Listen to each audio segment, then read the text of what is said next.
So here I have an example of two different types of music. I have a Mozart symphony and I have a jazz piece in C that I wrote myself. And I'm going to be using some different kinds of math to explain the difference between the two.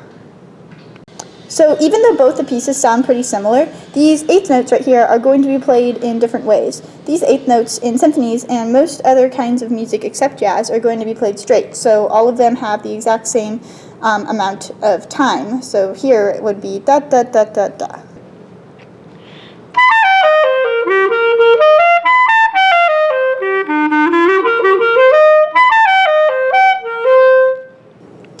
So these jazz notes differ from the symphony eighth notes in the amount of time they're played. So basically these two notes are not played for the same amount of time. They're played for a slight lilt.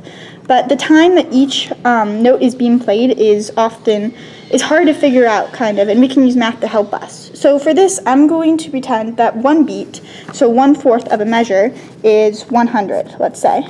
So each of these will be 50 because 1/8 note is 1/2 of 1/4 note. So we're going to say each eighth note is 50, like this. So this is what we would play if it was a symphony, a classical music. You would play da, da, so each note for the exact same amount of time.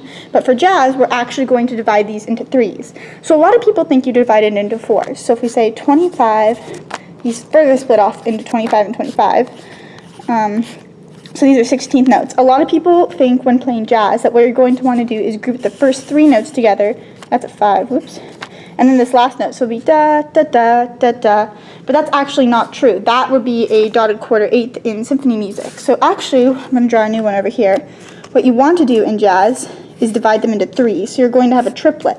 But the problem is this doesn't derive a specific mathematical quality. It's going to be 3.3 over 3. Because that's 100 divided by 3. So you're going to be playing the first two notes together and then the second note like that. So this one would be 6.6, and then this one would be 3.3.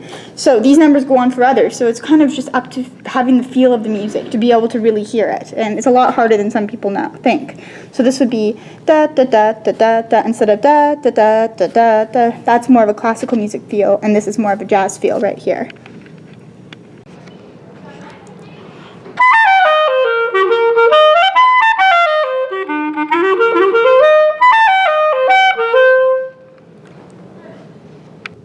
So as for the notes themselves, when you're playing jazz, you're usually going to be playing in a specific key. And this key of this piece that I wrote was C. And when you're in the key of C, you only are technically allowed in most cases to play a certain number of notes. So the clarinet is a B-flat instrument, so these are all transposed to B-flat, so concert pitch would be a little bit different. But let's just think in B-flat for right now. So in the key, if we're a B-flat instrument, the key of C includes these 5 notes. So that is what the notes that I composed my piece of. Of course, I have different octaves. I have a high E. I don't have any low E's, but that would be on this bar. So you can go up and down a couple octaves. So really there are up to 20 different variations, but they're all of these 4 notes. So these notes are derived using a mathematical term called sense. So in our pre-calc book, we actually have a handy little article about this in the logs section. I forget what chapter this is, 3.3? Yeah, properties of logs. So one octave consists of 1,200 cents, as we can see here. So when you think of here, we've got 1 cent and then 1,200 cents right here. So you can see different cents of the different octaves, when you also can see the different cents of the semitone, the whole tone, the minor tone of each of the octaves, which is really helpful when writing jazz to know what the minor is, since those are technically notes that sort of sound better to end on. So you kind of want to know that.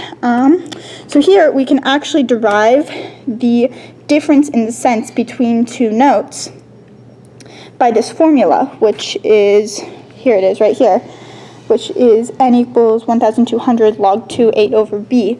So you can take two different cents in these and find the change of base formula and then figure out the pitch between each pair of notes, which is really helpful if you're going to be wanting to figure out just how to use these notes when playing music to how it will sound good with someone's ears. For example, this is nearly a perfect pitch at 900, but it's not perfect, so you will be a little bit flat because of that point. So if you want to be perfectly on tune, then you will want to go up a little bit. So that's helpful. We also have a real world link. The standard frequency pitch is 440 hertz, so that's what the tuning all around the world. So if we didn't have this number, orchestras around the world would tune differently, and being in tune would mean different things in different countries, which is really hard if you're a soloist and you're going to perform in Australia, for say, and you're used to playing a call like 10 cents over, then you'd constantly be flat with their orchestra and it would sound bad. Yeah.